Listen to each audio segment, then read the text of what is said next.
করলা ভাজি এক এক জায়গাতে এক একভাবে রান্না করা হয়, কেউ বা আলু দিয়ে ভাজি করে, কেউ বা মাছের সঙ্গে ঝোল করে। বাট আমাদের বাসায় করলা ভাজি কিন্তু শুধু রসুন, পেঁয়াজ আর মরিচ দিয়েই রান্না করা হয়। আর এভাবেই কিন্তু সব থেকে বেশি টেস্ট মনে হয় আমার কাছে। এতে তিতা ভাবটা খুবই কম থাকে। তো আপনাদের কোন অঞ্চলে কীভাবে রান্না করে সেটা অবশ্যই কমেন্টে একটু জানাবেন। বাট আমার কিন্তু এই করলা ভাজি খুবই ভালো লাগে, খুবই ভালো লাগে। আর আমাদের এইদিকে আমরা কিন্তু করলা ভাজি যেভাবে রান্না করি সেটা আপনাদেরকে একটু দেখাই। তো ফার্স্টে এই যে করলাগুলো কেটে নেওয়ার পর এখানে এভাবে লবণ দিয়ে একটু ভালোভাবে কষলিয়ে নিতে হবে, এতে করে তিতা যে ভাবটা থাকে সেটা অনেকটাই কিন্তু চলে যায়।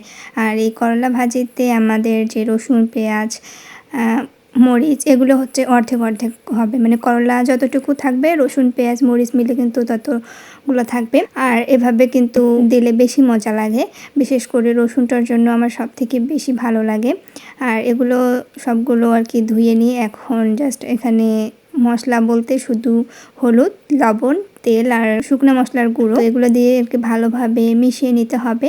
আর আমার দাদি মায়েরা বলে যে এই ভাজা তরকারিগুলো আসলে হাত দিয়ে যত বেশি মাখা যায় তত কিন্তু বেশি স্বাদ করে। তো এই যে এতটুকু পরিমাণ পানি দিয়ে এখন একটু ঢাকা দিয়ে আমি রেখে দিব যতক্ষণ না পানিটা টেনে যাচ্ছে আর এগুলো সিদ্ধ হচ্ছে। তো এই যে দেখুন পানিটা কিন্তু শুকিয়ে গেছে আর এর মধ্যে পুরো করলাগুলো, রসুন সবকিছু কিন্তু সিদ্ধ হয়ে গেছে। তো এখন আমি এটা ভাজবো যতক্ষণ না এটার থেকে তেলগুলো বের হচ্ছে। তো এভাবে আর কি আমাদের এদিকে রান্না করে। আর এই রসুনগুলোর জন্য সত্যি ভীষণ মজা লাগে। আপনারা অনেকেই দেখেছি যে মাছ দিয়ে বড় বড় করলা আর কি ঝোল করে রান্না করেন, বা এক এক জায়গাতে এক একভাবে খায়। বাট আমাদের এই দিকের এভাবে জাস্ট একবার ট্রাই করে দেখতে পারেন, আপনাদের কাছে আশা করি যে খুব বেশি ভালো লাগবে।